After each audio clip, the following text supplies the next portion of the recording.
তো আমরা বিশ্বাস করি আগামীতে বাংলাদেশের জনগণ সঠিক সিদ্ধান্ত নেবে এবং তারা দেশকে নিরাপদ করার জন্য, দুর্নীতিমুক্ত করার জন্য, সুশাসন কায়েমের জন্য, ন্যায়ের বিচার নিশ্চিত করার জন্য, অর্থনৈতিক পুনর্বিন্যাস করে দেশকে এগিয়ে নেওয়ার জন্য তারা সঠিক সিদ্ধান্ত দিবে। জনগণের উপর আমাদের 100% আস্থা আছে। আমাদের আস্থার সামান্য কোনো ঘাটতি নেই।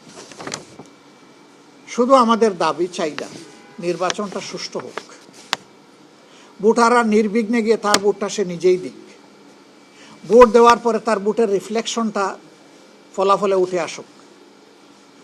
এই প্রক্রিয়ায় যদি জামাত ইসলামী দেশ পরিচালনার সুযোগ পায় তার সঙ্গীদেরকে নিয়ে, আমরা দেশবাসীর প্রতি আল্লাহর প্রতি কৃতজ্ঞ থাকব এবং চেষ্টা করব আমাদের উপর অর্পিত দায়িত্বের আমানতের বোঝা সঠিকভাবে বহন করার, আমানত রক্ষা করার।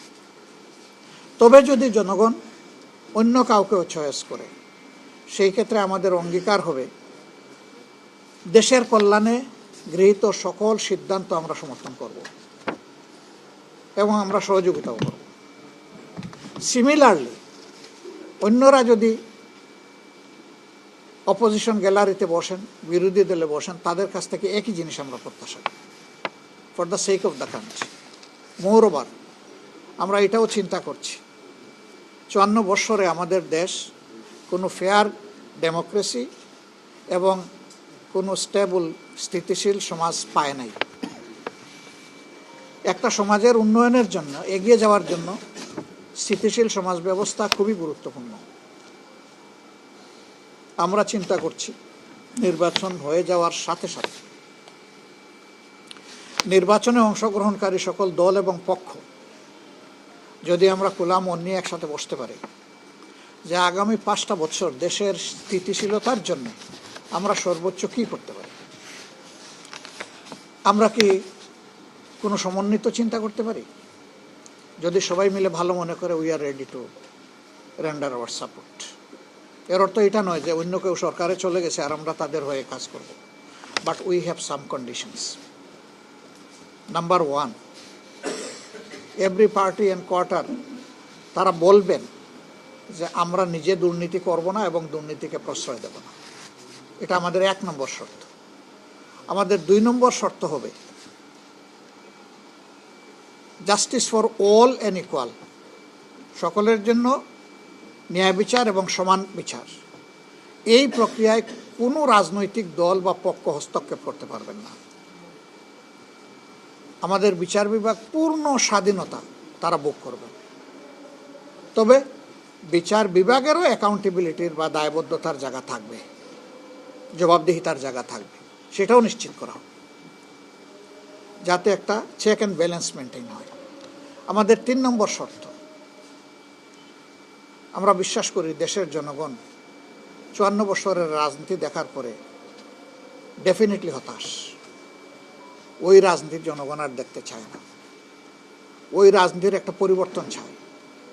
আর সেই পরিবর্তনের জন্যেই মাসের পর মাস জাতীয় ঐক্যমত্য পরিষদ বসেছে।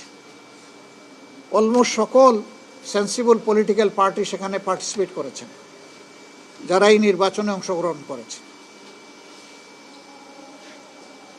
এখান থেকে যে রিকমেন্ডেশনগুলো উঠে এসেছে এগুলাকে ওন করতে হবে এবং কমিটমেন্ট করতে হবে যে ক্ষমতায় গেলে ওগুলো আমরা একসাথে বাস্তবায়ন করব। বিজলি কেবলসের স্কিন কোটেড ইনসুলেশন আগুন প্রতিরোধী। বিজলি কেবলস, নিরাপদ আজীবন। এই সংস্কার বাস্তবায়ন, ন্যায় বিচার নিশ্চিত এবং দুর্নীতি বিরোধী অবস্থান, এইটা যদি পরিষ্কার হয় আমরা সকল জায়গায় সব ধরনের সহায়তা করার জন্য আমরা প্রস্তুত।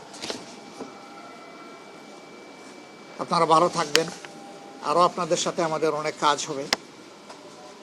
আমরা চাই আপনাদের খোলা চোখ, সজাগ থাকুক। কেউ যাতে আমাদের প্রত্যাশার এই নির্বাচন, এইখানে উপস্থিত যারা আমি বিশ্বাস করি 80% আপনারা জীবনে একটা ভোট হইতে পারেন না।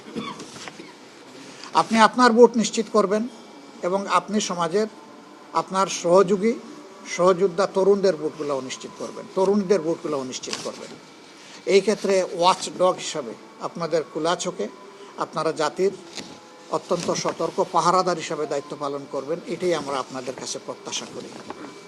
আল্লাহ আপনাদের সকলের ভালো করুন, আল্লাহ আমাদের দেশের উপর রহম করুন এবং আগামী নির্বাচনটা সুন্দর হওয়ার জন্যে দেশবাসীকে সর্বাত্মক সহযোগিতা করার আহ্বান আমরা জানাচ্ছি। আমরা আবারও বলি, আমরা সংস্কারের পক্ষে, অতএব আমরা হা ভোটের পক্ষে। আমরা জানি সারা দেশবাসী সংস্কার চাই, তাদেরকেও আমরা অনুরোধ করব আপনাদেরও অবস্থান দলীয় যাকে আপনি ভোট দিবেন, কিন্তু দেশের স্বার্থে আপনি রেফারেন্ডামে হা বলবেন।